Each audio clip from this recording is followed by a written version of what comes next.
بسم الله الرحمن الرحيم. الرحمن علم القرآن، خلق الإنسان، علمه البيان. الشمس والقمر بحسبان، والنجم والشجر يسجدان. والسماء رفعها ووضع الميزان، ألا تطغوا في الميزان، وأقيموا الوزن بالقسط ولا تخسروا الميزان. والأرض وضعها للأنام، فيها فاكهة والنخل ذات الأكمام، والحب ذو العصف والريحان. فبأي آلاء ربكما تكذبان؟ خلق الإنسان من صلصال كالفخار، وخلق الجان من مارج من نار.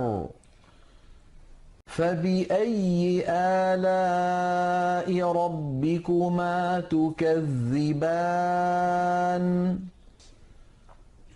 رب المشرقين ورب المغربين. فبأي آلاء ربكما تكذبان؟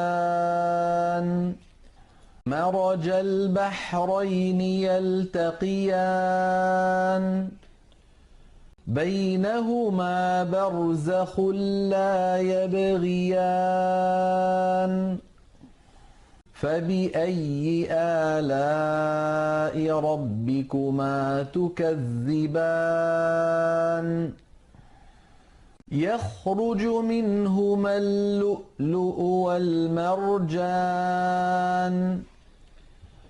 فبأي آلاء ربكما تكذبان؟ وله الجوار المنشآت في البحر كالأعلام. فبأي آلاء ربكما تكذبان؟ كل من عليها فان، ويبقى وجه ربك ذو الجلال والإكرام. فبأي آلاء ربكما تكذبان؟ يسأله من في السماوات والأرض، كل يوم هو في شأن. فبأي آلاء ربكما تكذبان؟ سنفرغ لكم أيها الثقلان. فبأي آلاء ربكما تكذبان؟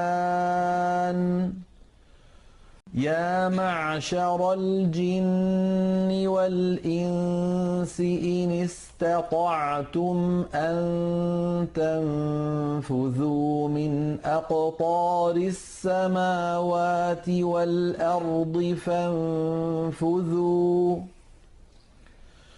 لا تنفذون إلا بسلطان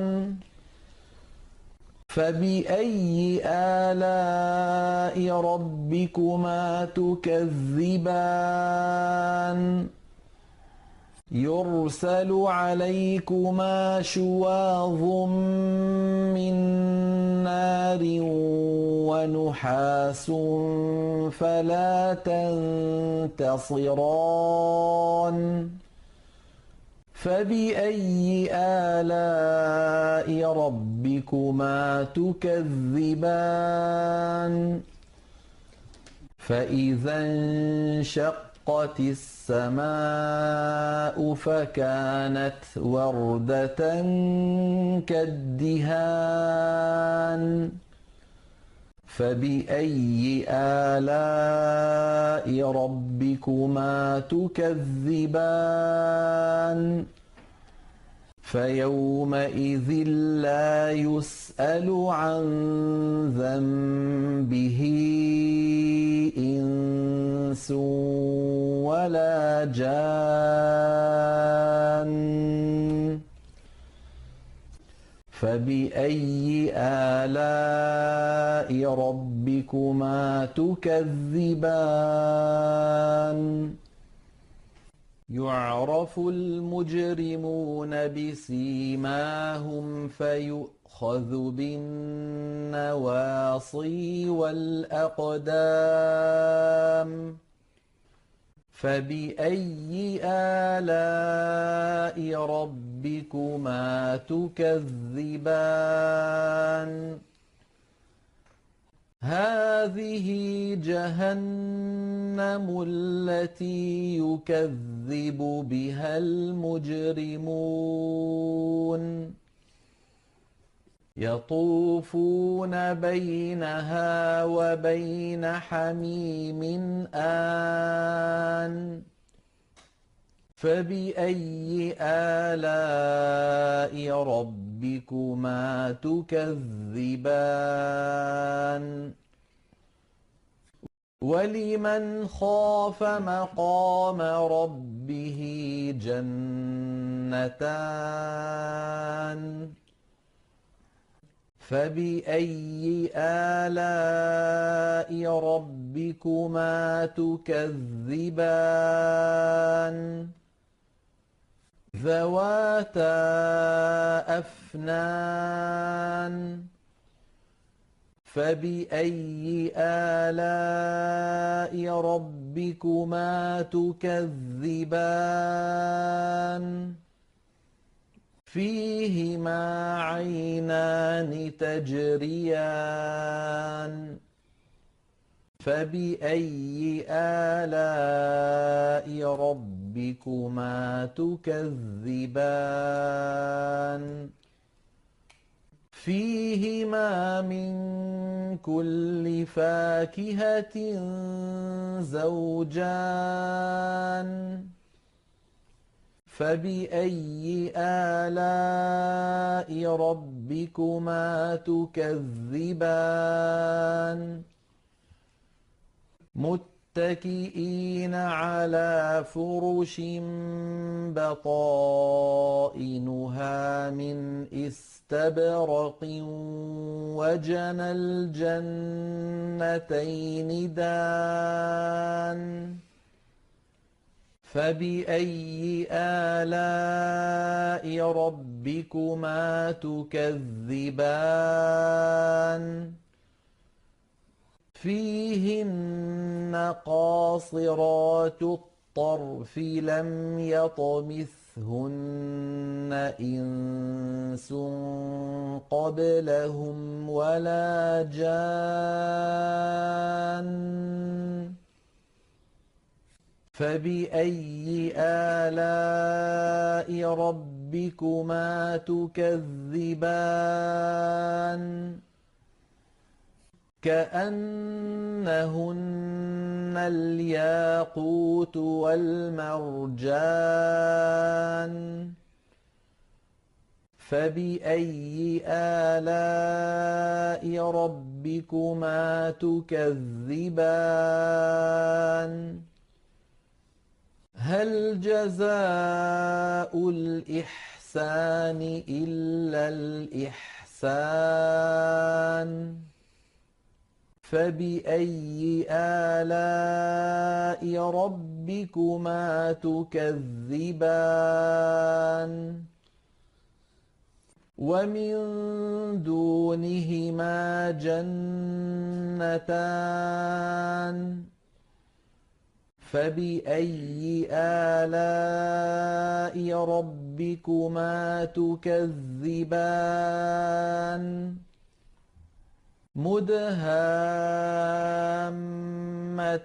مدهامتان فبأي آلاء ربكما تكذبان